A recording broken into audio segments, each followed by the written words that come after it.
खबर पश्चिम बंगाल से। पश्चिम बंगाल की मुख्यमंत्री ममता बनर्जी ने भवानीपुर सीट से अपना पर्चा आज दाखिल कर दिया।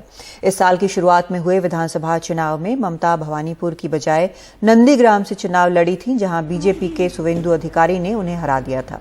मुख्यमंत्री बने रहने के लिए ममता का उपचुनाव जीतना जरूरी है। वहीं ममता को भवानीपुर में पटकनी देने के लिए बीजेपी भी पूरे दमखम के साथ जुट गई है। भवानीपुर समेत बंगाल में तीनों विधानसभा सीटों पर 30 सितंबर को चुनाव होने हैं और उपचुनाव जो हैं वो काफी दिलचस्प होने जा रहे हैं। इस सीट पर मुख्यमंत्री ममता बनर्जी के खिलाफ बीजेपी ने वकील प्रियंका टिब्रीवाल को उतारने का फैसला किया है। महिला के खिलाफ महिला उम्मीदवार को उतारकर बीजेपी ने बड़ा दांव चलने की कोशिश की है। प्रियंका टिब्रीवाल ने चुनाव बाद हिंसा को लेकर याचिका दायर की थी। साथ ही बीजेपी ने सांसद अर्जुन सिंह, सौमित्र खान, ज्योतिर्मय सिंह को ऑब्जर्वर बनाया है। हर वार्ड में एक एक विधायक की ड्यूटी भी लगाई गई है।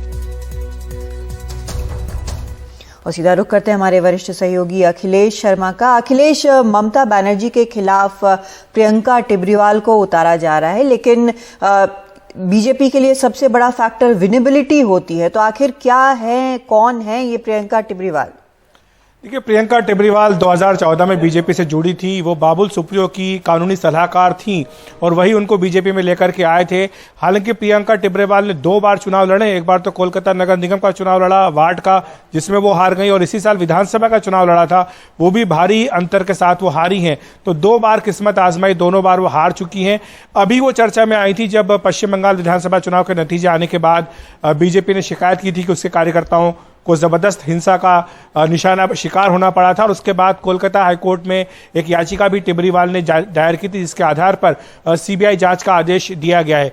बीजेपी का यह कहना है कि इनको इसलिए उतारा गया है क्योंकि वो तृणमूल कांग्रेस का जो कुशासन है, बीजेपी के शब्दों में, उसके खिलाफ लड़ाई की एक सिंबल है, प्रतीक है, और इसलिए उनको मैदान में उतारा गया है। दूसरी तरफ भवानीपुर सीट जो है बहुत दिलचस्प सीट है। आप जानती है कादम्बनी की वहां से ममता बनर्जी 2 बार विधायक रह चुकी है। हालांकि इस बार वो नंदीग्राम गई थी और वहां पर उनको हार का सामना करना पड़ा। एक बार फिर से वो आई हैं, वो इसी विधानसभा क्षेत्र में रहती आई, उनका घर यहीं पर है, लेकिन जिस वार्ड में उनका घर पड़ता है, पिछले 2 लोकसभा चुनाव में बीजेपी वहां से जीत रही थी। तो इसलिए बीजेपी को लगता है कि इस क्षेत्र में कम से कम ऐसा कि जहां टक्कर दे सकते हैं। 2021 का जो विधानसभा चुनाव हुआ, यहां पर बीजेपी को करीब 35% वोट मिले हैं, तो बीजेपी का जनाधार है यहां पर, क्योंकि यहां पर बड़ी संख्या में हिंदी भाषी लोग रहते हैं, जो कि मारवाड़ी हैं, पंजाबी हैं और बिहारी हैं। इसीलिए बीजेपी ने जो स्टार प्रचारक उनमें भी स्मृति ईरानी को लगाया है, हरदीप पुरी को लगाया, शहनवाज हुसैन और मनोज तिवारी को यहां पर लगाया है। जी, तो क्या ये हम समझें कि कड़ी टक्कर तक ही रहेंगी, या फिर प्रतीकात्मक तौर पर ही बीजेपी ने उतारा है और उनको लगता नहीं है कि ये सीट छीन पाएंगे ममता बनर्जी से?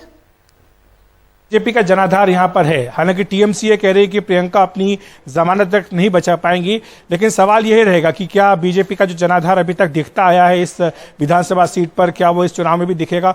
अमूमन ऐसा होता नहीं कि जब आप मुख्यमंत्री उपचुनाव लड़ रहा हो तब लोग समझते हैं कि इसका मतलब क्या है, तो इसलिए वो कोशिश करते हैं कि मुख्यमंत्री की गुड बुक्स में रहें, इसलिए उनको वोट दें। लेकिन इस देश में यह भी इतिहास रहा है, कादम्बनी जब शिबू सोरेन मुख्यमंत्री रहते हुए उपचुनाव अपना हार गए थे और बाद में उनको इस्तीफा देना पड़ा था। हालांकि ये दूर की कौड़ी है, क्योंकि पश्चिम बंगाल में बहुत बड़ी अंतर के साथ टीएमसी ने जीत हासिल की है।